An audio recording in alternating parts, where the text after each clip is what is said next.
영국 왕실하면 딱 떠오르는 이미지가 있잖아요.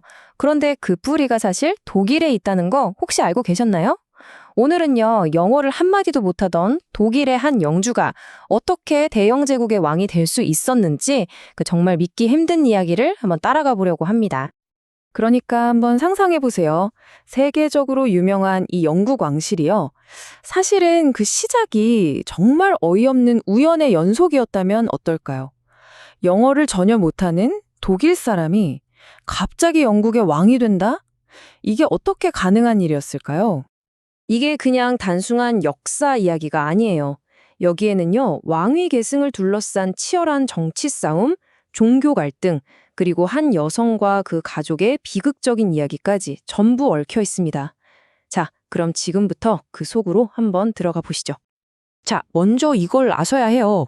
독일인이 영국의 왕이 된 게 그렇게까지 놀라운 일은 아니었다는 겁니다. 왜냐고요? 영국 역사에서 외국인이 왕이 된 건 사실 꽤 흔한 일이었거든요.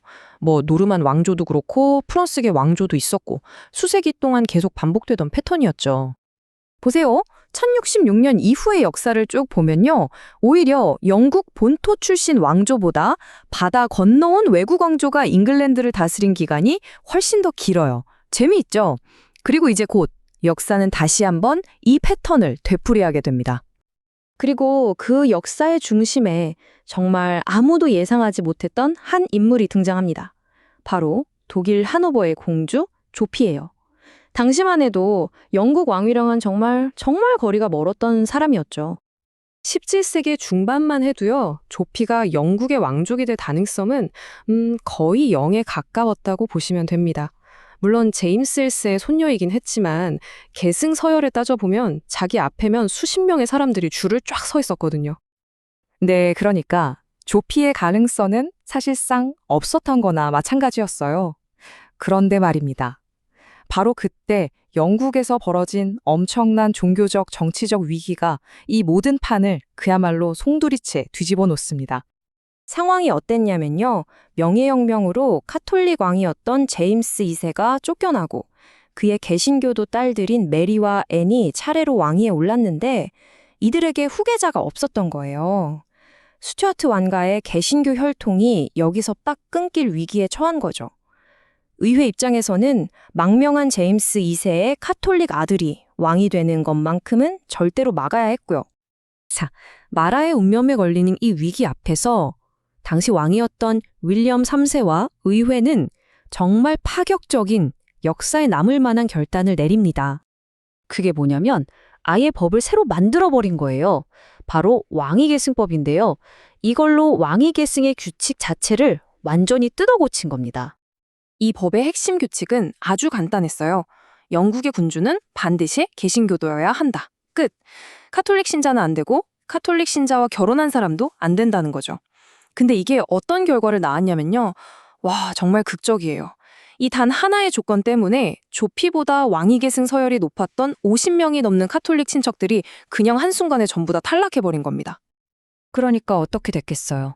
갑자기 70세의 나이로 잊혀져 가던 독일의 공주 조피가 졸지에 가장 유력한 왕위계승 후보로 급부상한 거죠. 정말 인생 역전 드라마 아닙니까? 상황이 이렇게 되자 윌리엄 3세가 직접 조피를 만나러 가요. 이게 뭐겠어요? 사실상 왕위 계승자를 정하기 위한 최종 면접 같은 거였죠. 그런데 여기서 윌리엄 3세가 조피의 품위와 지성에 완전히 반해버립니다. 아, 이 사람이라면 훌륭한 여왕이 될 수 있겠다라고 확신하고는 그녀와 그녀의 가문을 전폭적으로 밀어주기 시작한 거죠. 그런데 말이죠. 이렇게 하노버 가문의 운이 활짝 피어나는 바로 그 순간 가문 안에서는 아주 어둡고 끔찍한 비극이 벌어지고 있었습니다. 이게 정말 아이러니한데요. 보세요. 한쪽에서는 조피의 아들 게오르그가 미래의 영국왕으로 떠오르면서 권력이 하늘을 찌르고 있었죠. 그런데 다른 한쪽에서는 바로 그 게오르그가 자기 아내인 조피 도르테아를 평생 감옥에 가둬버리는 일이 벌어지고 있었던 겁니다.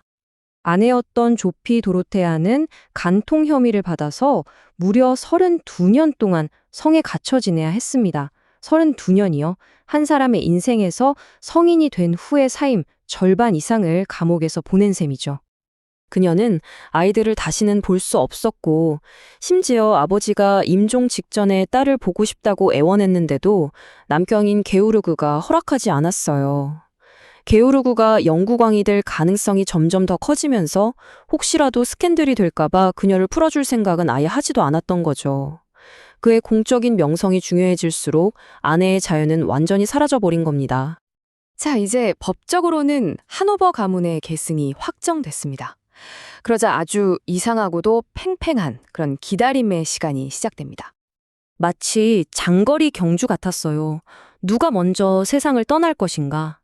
40대지만 몸이 계속 아팠던 영국의 앤 여왕이냐? 아니면 80대지만 아주 건강했던 하노버의 조피냐? 유럽 전체가 숨죽이고 이 기묘한 경주를 지켜봤죠. 결과가 어떻게 됐을까요? 정말 운명의 장난이라고밖에 할 수 없어요. 1714년 6월 8일 83세의 조피가 산책 중에 갑자기 쓰러져서 사망합니다. 그리고 정말 놀랍게도 불과 54일 뒤에 영국의 앤 여왕도 세상을 떠나요. 평생을 기다렸는데 왕관을 눈앞에 두고 단 2달을 못 버틴 거죠. 결국 왕위는 어머니를 대신해 아들 게오르그 루트비히에게 돌아갔습니다. 그는 런던으로 가서 대영 제국의 조지 1세로 즉위하게 됐죠. 하노버 왕가의 시대가 이렇게 시작된 겁니다. 한번 생각해 보세요. 어머니의 매력 덕분에 얻은 왕의 지지, 아내를 감금하면서까지 지켜낸 공적인 평판, 왕관의 진짜 대가는 과연 무엇이었을까요?